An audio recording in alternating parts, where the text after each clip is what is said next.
أعوذ بالله من الشيطان الرجيم. بسم الله الرحمن الرحيم.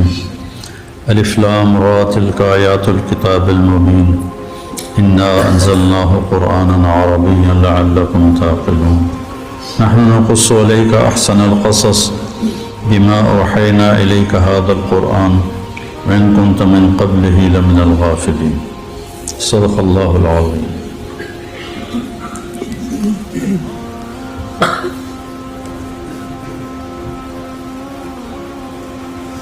بسم الله الرحمن الرحيم والصلاة والسلام على رسوله الكريم وعلى آله وصحبه اجمعین. سورہ یوسف کا بیان چل رہا ہے کہ اس کو اللہ تعالیٰ نے احسن القصص فرمایا. سارا قرآن خوبصورت ہے. اللہ نزل احسن الحدیث. آج تک جتنے کلام آسمان سے اتارے ہیں اللہ نے قرآن کو سب سے حسین کلام بنایا ہے. پھر اس میں سب سے حسین اللہ کہہ رہا ہے کہ نحن نقص علیک احسن القصص بما اوحینا الیک ھذا القرآن، کہ ہم نے یوسف کے قصے کو علیہ السلام سب سے حسین قصہ بنا کر آپ کے سامنے پیش کیا ہے. تو ایک تو اس کے خوبصورتی واقعے کے بیان کے لحاظ سے، ایک اس میں جو سبق ہیں روزمرہ زندگی کے وہ بڑے عظیم الشان ہیں. میں پچھلے 2 دن بات کر رہا تھا، آج بیان کروں گا. اگر اولاد نافرمان ہو اور فرما بردار نہ ہو تو کیسے کرو؟ جیسے یعقوب باپ بنے ایسے باپ بن کے دکھاؤ.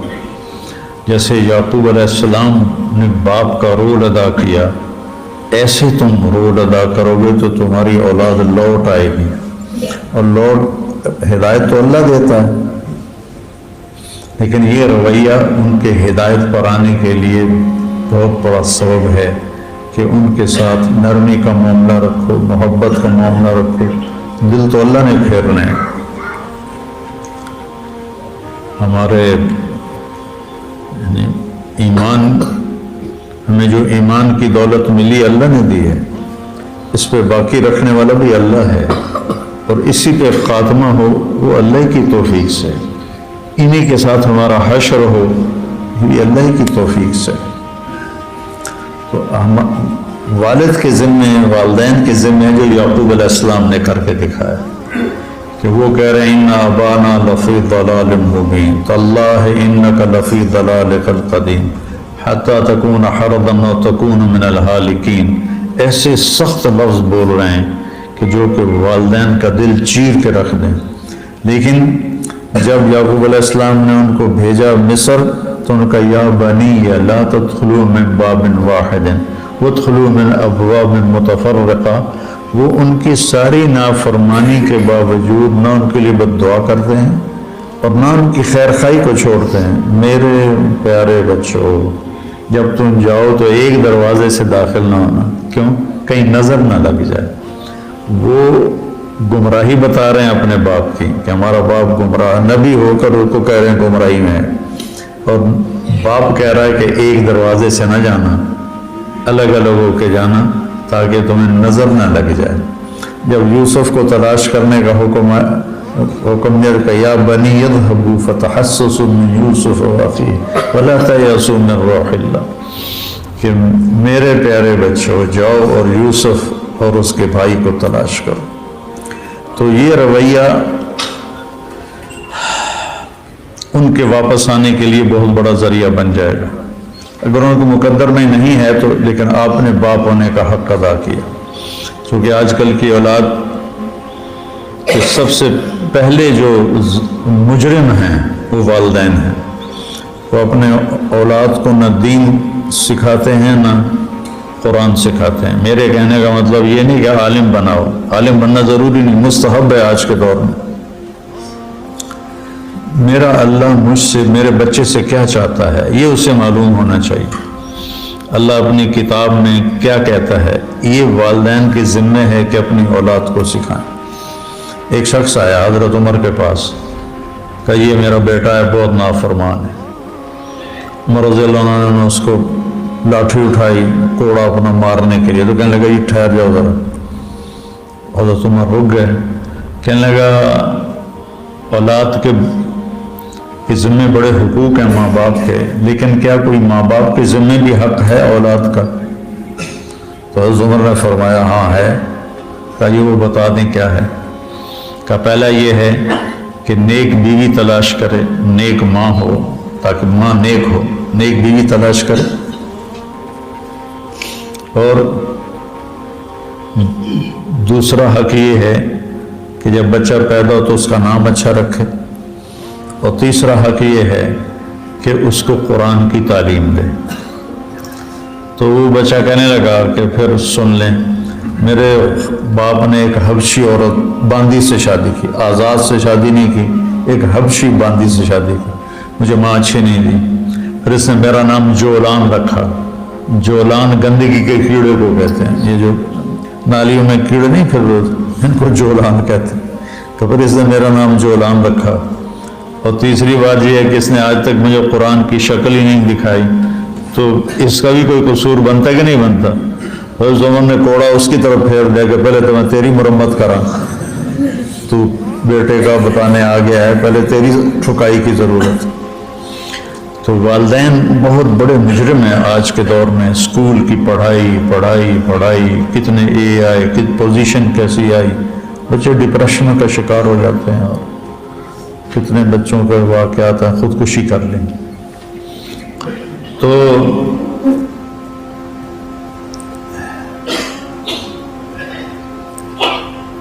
یعقوب علیہ السلام کا قصہ ہمیں بتاتا ہے کہ اپنی اولاد کے ساتھ کیسا سلوک کرنا چاہیے۔ پھر اس میں دوسرا کردار ہے یوسف علیہ السلام، کہ اذ قالوا لیوسف سے کہانی شروع ہوتی ہے اور یوسف پر ہی جا کے ختم ہوتی ہے، پوری سورت یوسف علیہ السلام پر چلتی ہے۔ اور اس میں یوسف علیہ السلام اپنی کہانی کے آخر میں ایک جملہ بولتے ہیں، وہ اس پوری سورت کی جان ہے، اِنَّهُ مَن يَتَّقِ وَيَصْبِرْ فَإِنَّ اللَّهَ لَا يُضِيعُ أَجْرَ الْمُحْسِنِينَ۔ جو تقوی اختیار کرتا ہے اور صبر کرتا ہے، اللہ کبھی اس کو ضائع نہیں کرتا، اللہ اس کی محنت کو کبھی ضائع نہیں کرتا۔ دو چیزوں میں اگر ہم پاس ہو جاتے ہیں تو ہماری زندگی کامیاب ہے، ایک ہمارا اللہ سے تعلق ٹھیک ہو اور ایک اللہ کے بندوں سے تعلق ٹھیک ہو۔ اللہ سے تعلق بنا کر بندوں سے بگاڑ لے تو بھی ناکامی ہے، اور بندوں سے بنا کے اللہ سے بگاڑ لے تو بھی ناکامی ہے۔ یوسف علیہ السلام کی کہانی میں یہ دونوں چیزیں بہت زیادہ ہائی لائٹ ہوتی ہیں۔ یوسف علیہ السلام 7 سال کی عمر تھی جب ان کے بھائی ان کو لے کے نکلے۔ 7 سال سے انہوں نے ظلم کو سہنا شروع کیا۔ جب وہ کنویں میں گرنے لگے تو انہوں نے ایسے منڈیر کو پکڑا تو ایک بھائی نے تلوار کا قبض دستہ اس کے اوپر انگلیوں پہ مارا تو ان کی انگلیاں چھوٹ گئیں۔ وہ نیچے جا رہے تھے تو اللہ کی طرف سے پیغام آیا، لَتُنَبِّئَنَّهُم بِأَمْرِهِمْ هَٰذَا وَهُمْ لَا يَشْعُرُونَ، کہ ایک دن آئے گا تم انہیں بتاؤ گے اور انہیں اس وقت خیال نہیں ہوگا۔ اور پھر ایک بھائی کے دل میں اللہ نے رحم ڈال دیا، وہ کھانا لے کے آ جاتا تھا۔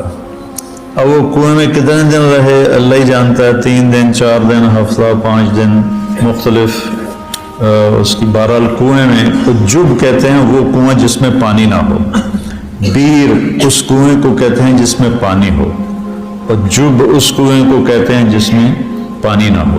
تو وہ ایک ایسے اندھے کنویں میں تھے جس میں پانی نہیں تھا۔ تو انہوں نے قافلے والوں کے آدمی نے آ کے ڈول ڈالا کہ پانی نکلے گا، وہ ڈول میں یوسف علیہ السلام خود بیٹھ گئے، 7 سال کی تو عمر تھی۔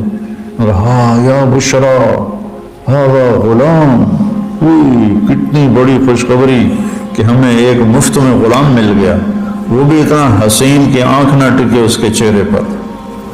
دیکھو نا، عورتوں نے ہاتھ کاٹ لیے، انہیں پتہ نہیں چلا کیا حسن۔ میرے نبی نے فرمایا میں معراج پہ گیا تو میری یوسف سے ملاقات ہوئی، اس پر 4تھے آسمان پر 3رے آسمان پر، تو میں نے دیکھا کہ اللہ نے پوری دنیا کے انسانوں کو جو خوبصورتی دی ہے اس کا 1/2 پورے کا پورا یوسف کو دے دیا ہے، اور باقی 1/2 سارے مردوں عورتوں میں تقسیم کیا، آدم سے لے کر آج تک، اور آج سے لے کر قیامت تک جتنے آئیں گے، جتنے لوگ خوبصورت ہوں گے مرد عورت، ان کے حسن کو اکٹھا کیا جائے تو آدھا پورا یوسف کے پاس ہے اور باقی آدھا پوری دنیا کو تقسیم کیا، تو کیا حسن ہوگا جو اللہ نے ان کو دیا ہوگا۔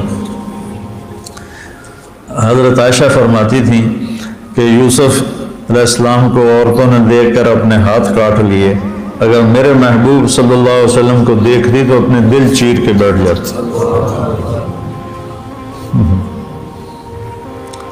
ابو طالب نے کہا تھا ابیض یستسقی الغمام بوجہہ ثمال الیتامی عصمۃ للارامل یلوذ بہ اللہ من آل ہاشم وہم عندہ فی نعمت وفضائل۔ یہ ان کا ایک قصیدہ لامیہ ہے جو انہوں نے شیب ابی طالب میں جب انہیں بند کر دیا، بند ہو گیا خود بنو ہاشم، تو اس وقت انہوں نے 90 اشعار کا یہ قصیدہ کہا تھا اپنے بھتیجے کی شان، نبی پاک صلی اللہ تعالی علیہ وسلم کی شان۔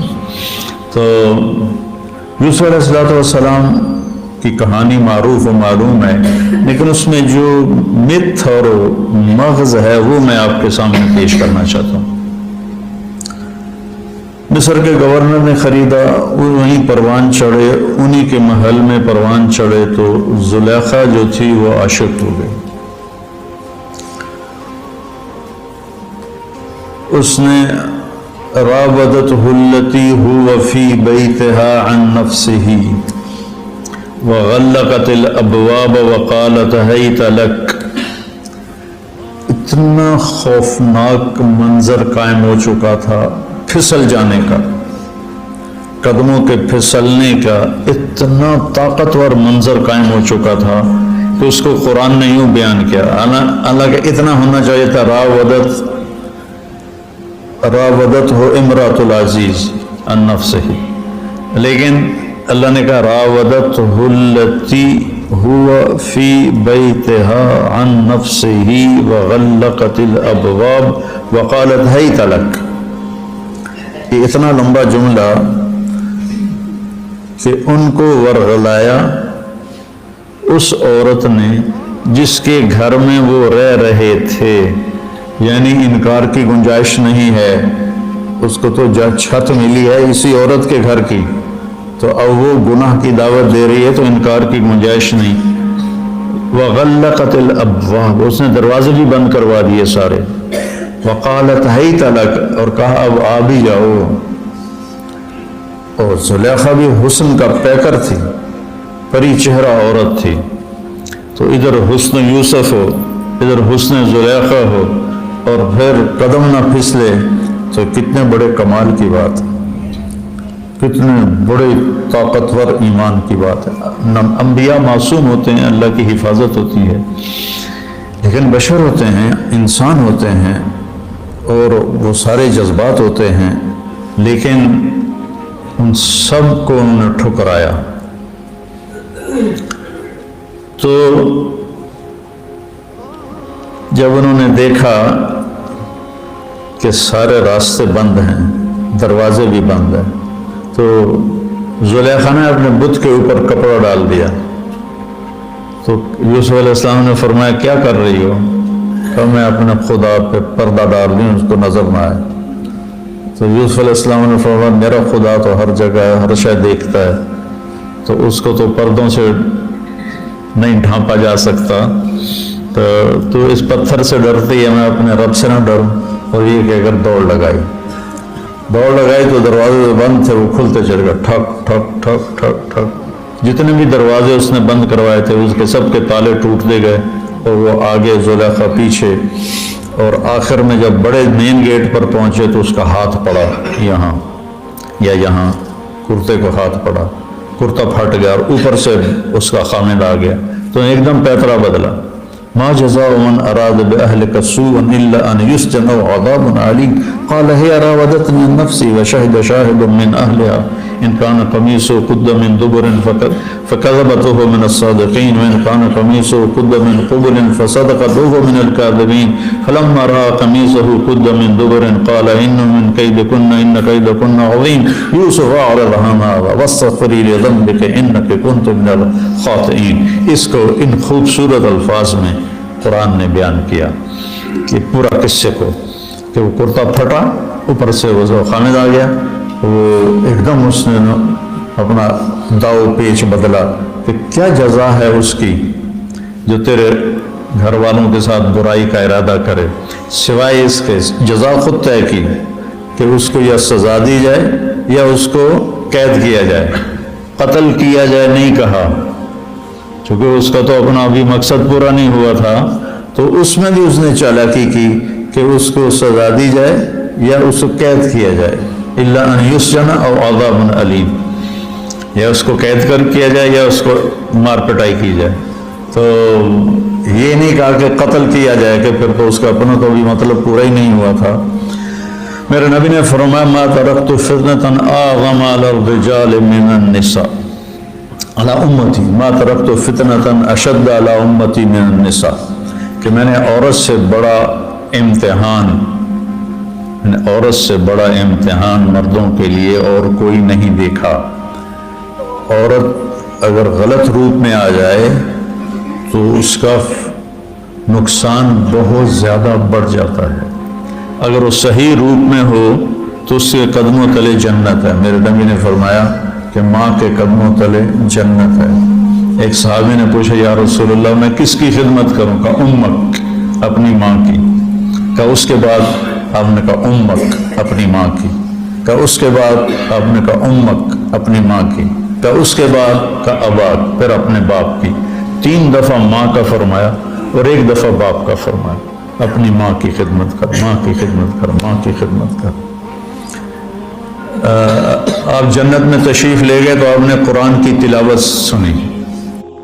پوچھا فرشتوں سے یہ کون تلاوت کر رہا ہے؟ کہا یہ حارثہ بن نعمان ہیں، تلاوت کر رہے ہیں. جنت میں کیسے گونج رہی اس کی آواز؟ تو پتہ چلا کہ ماں کی ایسی خدمت کی ہے کہ اللہ تعالیٰ نے خوش ہو کے جب حارثہ قرآن پڑھے پوری جنت کو سنایا جائے.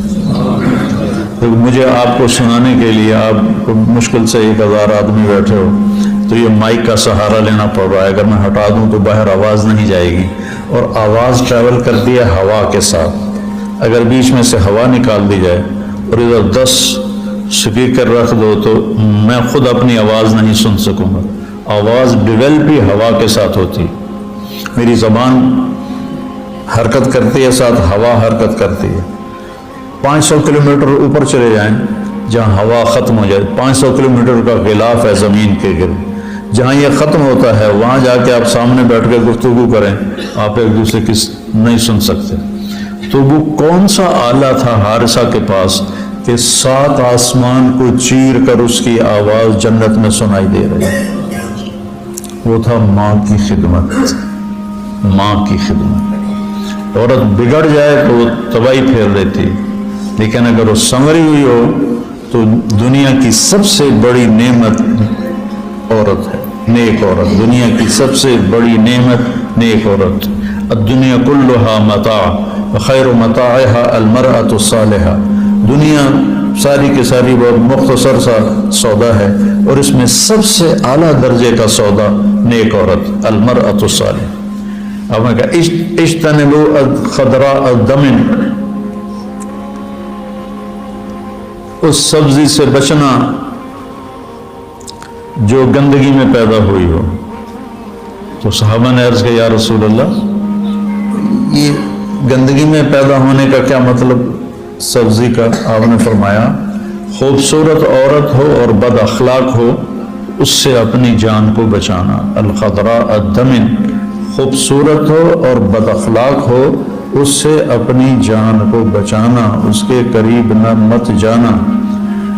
بگڑ جائے تو اس کی تباہی بگڑے ہوئے مرد سے زیادہ ہوتی ہے، اور اگر سنور جائے تو 70 ولیوں پہ ایک عورت بھاری ہوتی ہے.